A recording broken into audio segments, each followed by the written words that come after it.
Dans cette figure, le quadrilatère ABCD est un parallélogramme. Et le quadrilatère BEFC est aussi un parallélogramme. Et il faut démontrer que le quadrilatère dessiné en vert pointillé, AEFD, est un parallélogramme. Donc, il faut partir en fait de ce que l'on sait pour arriver à une conclusion. Qu'est-ce que cela va m'apprendre de savoir que ABCD est un parallélogramme? Eh bien, puisque ABCD est un parallélogramme, par exemple, le vecteur DA va être égal au vecteur CB. Ça, c'est une évidence.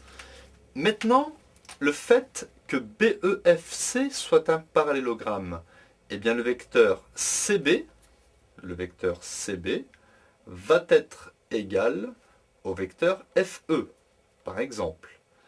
Eh bien, regardez, puisque le vecteur DA est égal au vecteur CB et que le vecteur FE est égal au vecteur CB, je peux donc dire que ces deux vecteurs-là sont égaux, puisqu'ils sont égaux au même vecteur. Ainsi, le vecteur DA sera égal au vecteur FE. Voyons ceci sur le dessin. Le vecteur DA, que je représente ici, va être égal au vecteur FE. Ce qui permet de dire que le quadrilatère AEFD est un parallélogramme. Voyez, pour démontrer que c'est un parallélogramme, il suffit de démontrer que nous avons deux vecteurs égaux. Ici, le vecteur DA est égal au vecteur FE.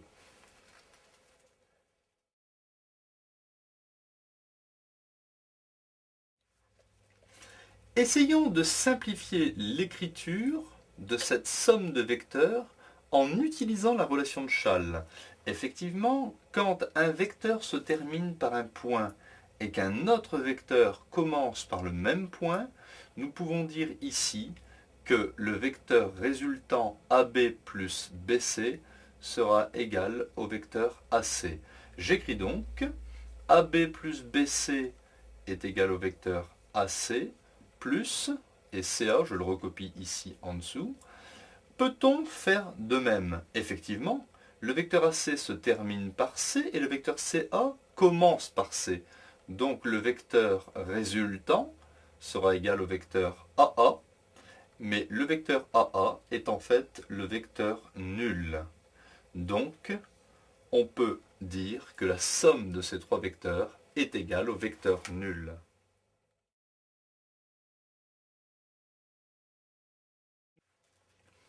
Dans cet exercice, I est le milieu d'un segment AB. La distance AI égale IB. Et M est un point quelconque du plan. J'ai tracé les vecteurs MA, MI et MB.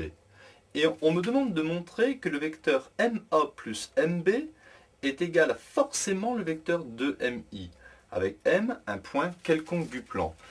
Eh bien, je vais partir du membre de gauche, je vais l'écrire, et je vais faire intervenir le point I, forcément, puisque dans le résultat que l'on doit obtenir apparaît I. Je vais donc, par la relation de Schall, transformer mon vecteur MA en MI plus IA. Vous voyez que si j'élimine I, je retrouve MA. Je transforme aussi mon vecteur MB avec le point I, en écrivant que le vecteur MB est égal à MI plus IB. Je peux donc maintenant développer MI plus IA plus le vecteur MI plus le vecteur IB. Vecteur MI plus vecteur MI, c'est bien deux fois le vecteur MI, plus IA plus IB. Mais regardez bien la somme du vecteur IA plus IB. IA est un vecteur qui démarre en I et qui arrive en A. IB est un vecteur qui démarre aussi en I, mais qui est à l'opposé du vecteur B. Donc, la somme de deux vecteurs dont l'un est l'opposé de l'autre va faire vecteur nul. Effectivement, regardez, IA plus IB, c'est la même chose que IA plus le vecteur IB c'est bien l'opposé du vecteur IA. J'obtiens donc IA, plus parenthèse moins se transforme en moins, IA moins IA fait le vecteur nul.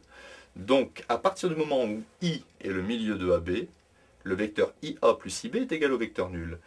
Je suis bien arrivé au vecteur MA plus MB est égal à 2 fois le vecteur MI. Donc vous voyez, à partir du moment où on vous demande de montrer une égalité vectorielle, une égalité où apparaissent des vecteurs, il faut partir du membre de gauche et essayer d'introduire par la relation de Schall des lettres de telle manière d'arriver à l'expression de droite.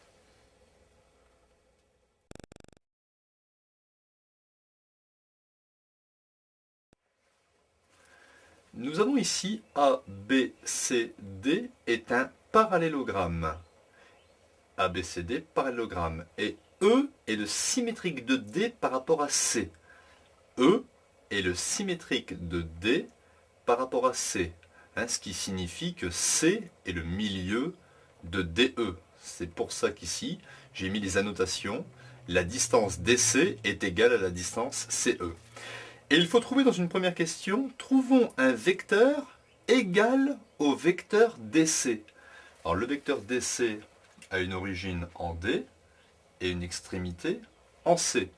Eh bien, puisque C est le milieu de DE, nous pouvons dire que le vecteur DC est égal au vecteur CE.